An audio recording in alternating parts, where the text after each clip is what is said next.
Good morning. Welcome to the forecast discussion for March 27th, 2012. It is 8:30 a.m. and it's pretty cold out there. Well, actually, we're pretty much near normal. This is March. This is what March is supposed to be. The temperatures we've been experiencing in the morning hours the past couple of weeks have actually been what we should have for our highs.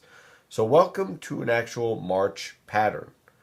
Unfortunately, or fortunately, depending on how you look at it, this type of weather pattern will not last very long. We will be returning to above normal temperatures once again, but we're going to be dealing with a little bit more of a volatile weather pattern. Now, these type of temperatures that are in place is a big problem for farmers out there. Unfortunately, the crops have already started growing because it's been so mild.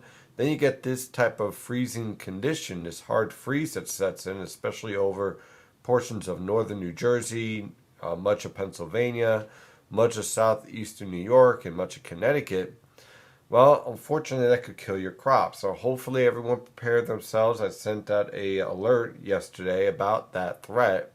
But even with those alerts, there's only so much you could do. So hopefully, most of the crops made it through tonight.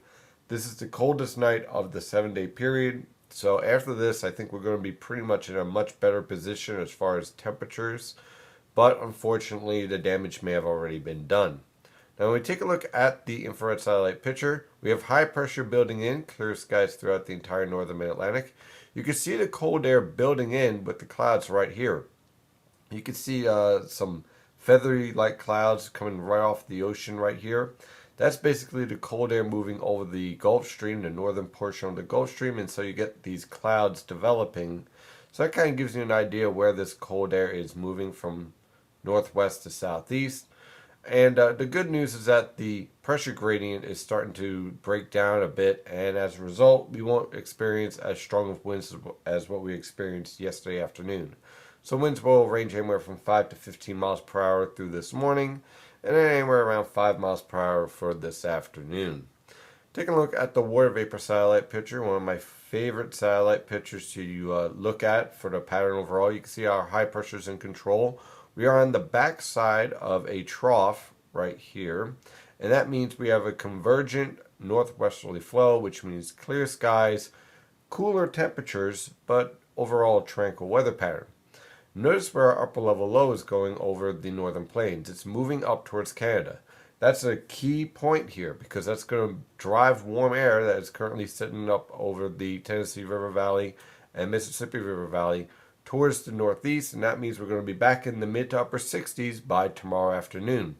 It also means that this trailing cold front will move through tomorrow evening, producing a few widely scattered showers, but notice all the strongest lifting is being focused towards the central and western Great Lakes and eventually over Canada, and will not reach the northern mid-Atlantic. So we pretty much dodge a bullet with this storm, and we end up with just a few scattered showers tomorrow evening through early Thursday morning.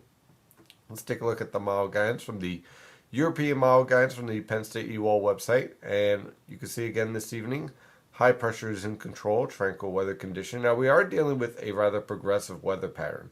Beforehand, we had a large ridge in place, not much was changing. This time now, we've moved into a different pattern with the Pacific changing just a bit. And what we have here is disturbance after disturbance moving along the northern tier of the United States. And that's going to keep us into a more active weather pattern and more volatile temperature trend over the next several days. So by tomorrow evening, here's our cold front moving through, a weak low pressure system at this point, moving through the St. Lawrence River Valley. We have a weak cold front producing a few scattered showers, but notice in the moisture field at 700 millibars and 850 millibars, we don't really have a strong connection of moisture here. So I'm only expecting a few widely scattered showers, and most of the lifting is associated to the north of the New York City and Philadelphia metropolitan area.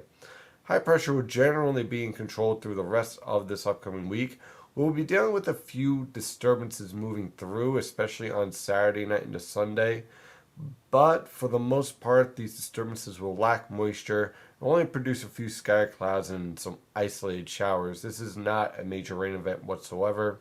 As we move into early next week, we start to move into a little bit more of an interesting weather pattern. Now, for the most part, the storm track is to the north of the region. That's going to keep us on the warm side of this storm track. Temperatures basically above normal for this time of year in the 50s and 60s.